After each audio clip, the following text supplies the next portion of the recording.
Hey, everybody. So I want to take a minute to explain what you need to do to complete the discussion for this week. Go ahead and take a look here. The theme for this week is, of course, revision and peer review. So that's what we're doing here in the week 7 discussion as well.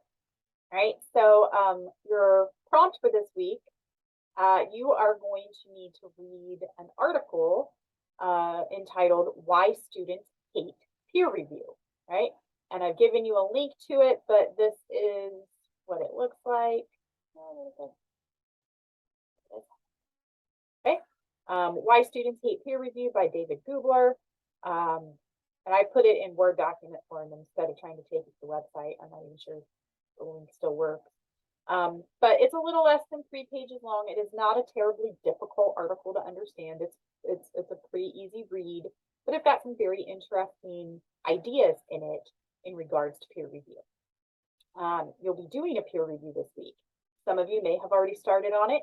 If you haven't started on it yet, that's fine. It's okay to do this discussion before you start on the peer review assignment. It's really, in fact, it probably makes a little more sense to do the discussion first.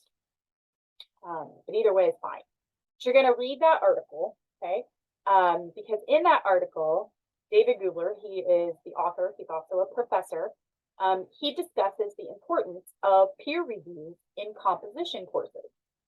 He also shares his own methods for executing peer reviews with his students and what instructors can do before and during peer review to ensure that students are more satisfied and actually feel like the peer review is effective.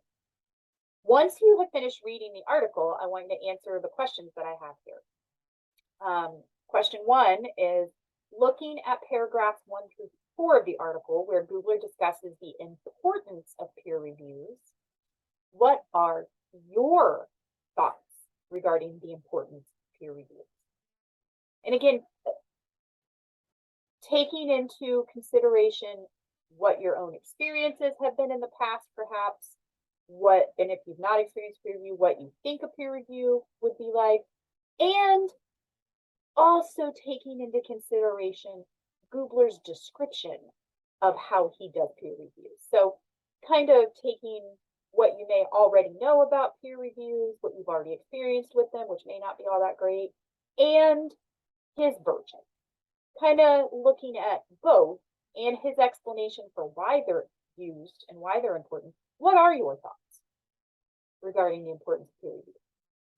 Question 2, also in the first 4 paragraphs, Gubler describes some of the common complaints that his students have regarding their previous peer review experiences.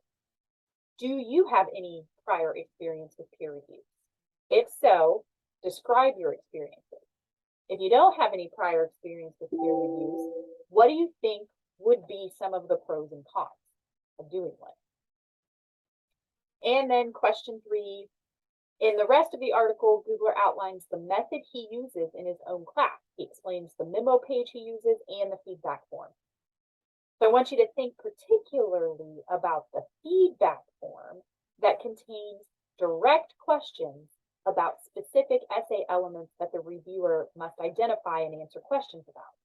Thinking about that, do you think Gubler's peer review methods would be effective? Why or why not?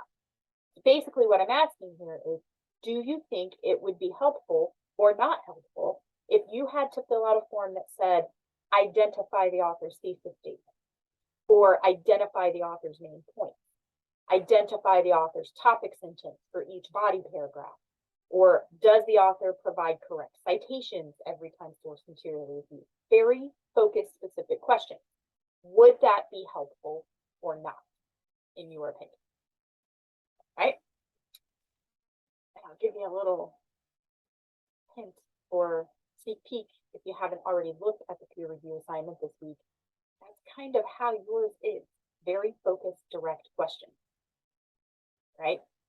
Try to have your first post up by Thursday night, of course. Respond to 2 classmates by Sunday night. It'll remain open during week 8, but if you're posting anything during week 8, it'll be at 50% reduction. So really try to get the whole thing completed.